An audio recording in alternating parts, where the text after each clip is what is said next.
Thank you.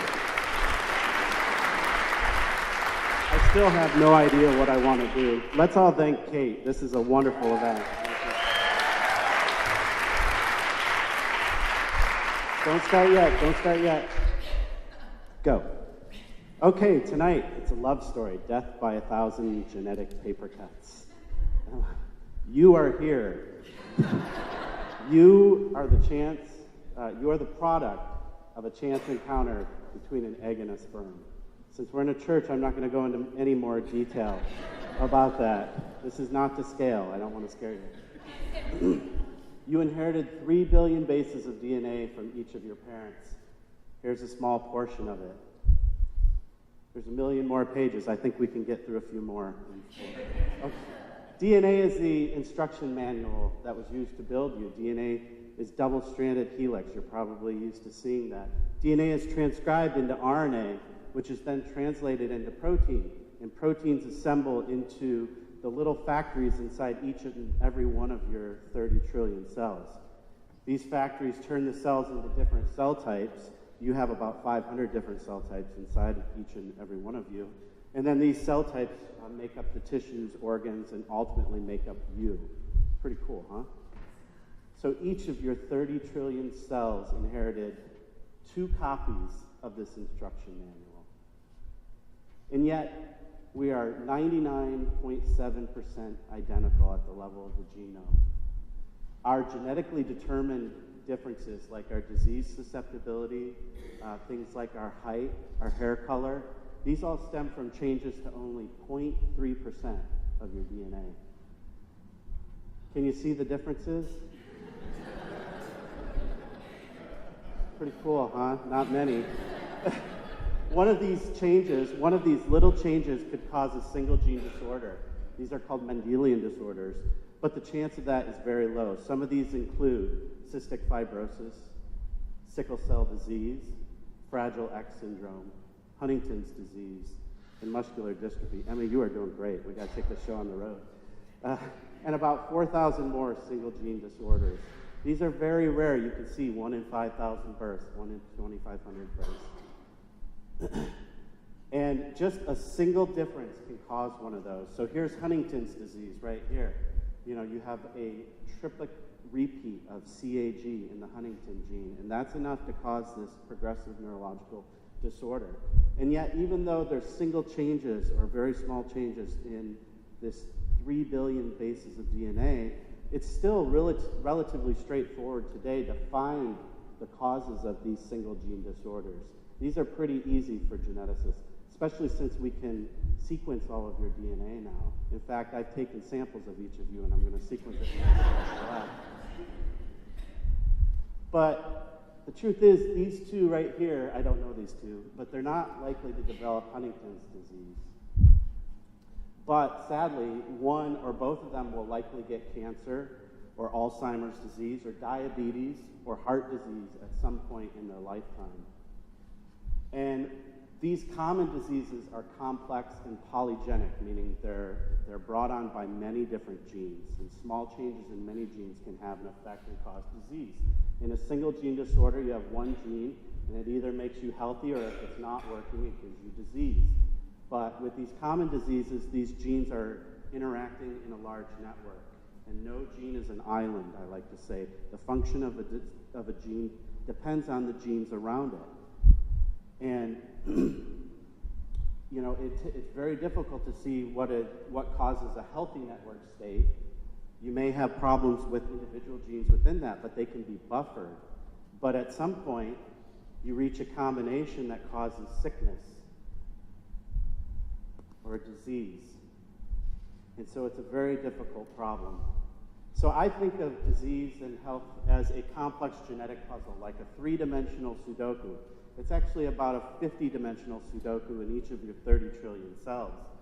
And this depends on your DNA levels, your RNA levels, your protein levels, and it changes over time. And the environment affects it as well. And so this is very difficult to figure out.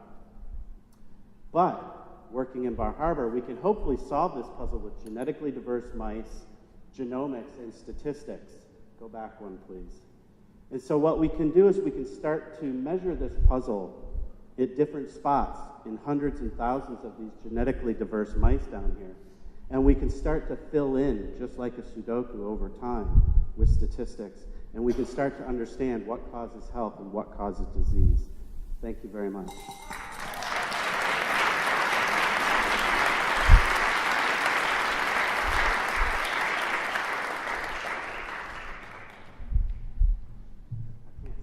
That was, oh, here we go.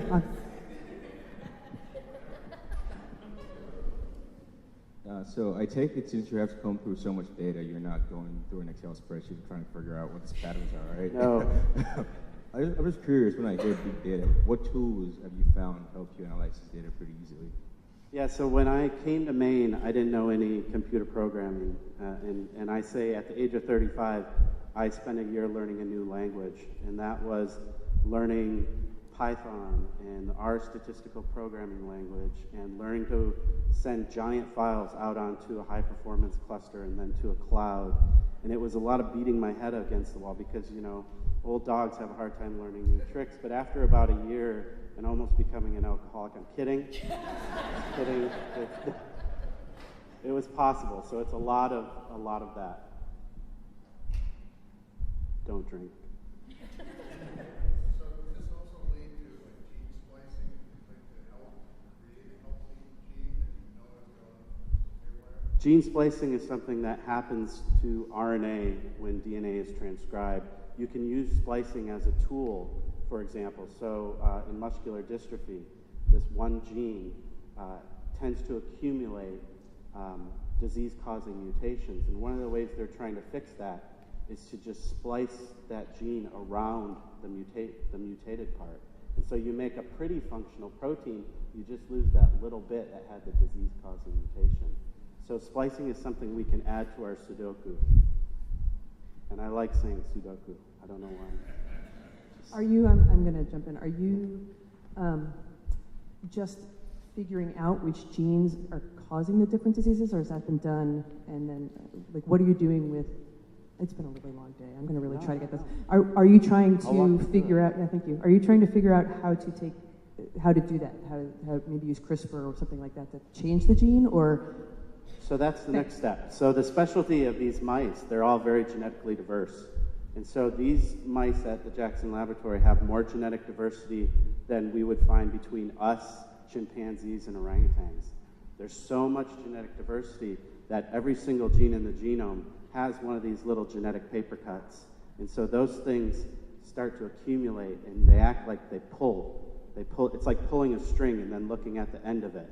And so if we can measure what happens at the end of it, and we follow that string back, we can find the combinations of genes that actually cause that. And then CRISPR, which is everyone's favorite word right now, and you have to put CRISPR to get a grant.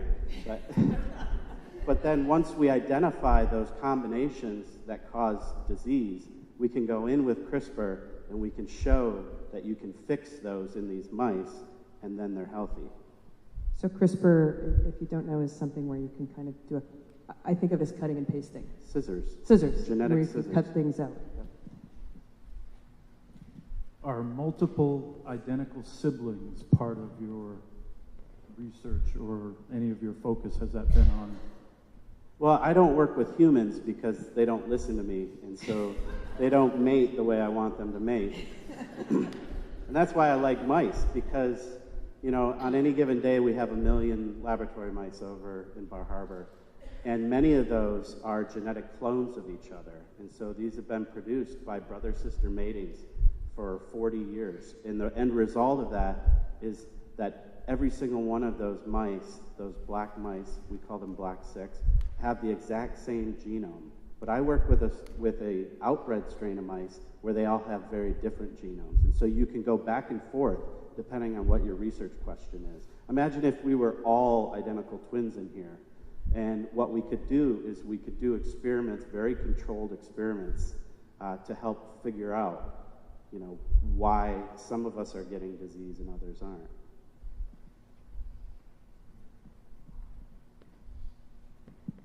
You mentioned environmental influences, and Is that to both RNA and DNA? And would you comment on if you're looking at epigenetic questions at all? Yeah, absolutely. I mean, the epigenetics is above the genome, and so these are things like methylation. So I'm showing you a very simplistic story of a very complex problem. Epigenetics is methylation, things like that, that takes that 3 billion base pairs of DNA and makes it so some of it is accessible to become RNA and some of it is not. And so just, you think about DNA, if we were to take a strand of DNA from your cell, it's 10 feet long, and yet it's compacted into, a cell that's 20 microns in diameter. And I ran out of time. I'll answer your question after. And that is Thank a you. perfect segue. Thank you.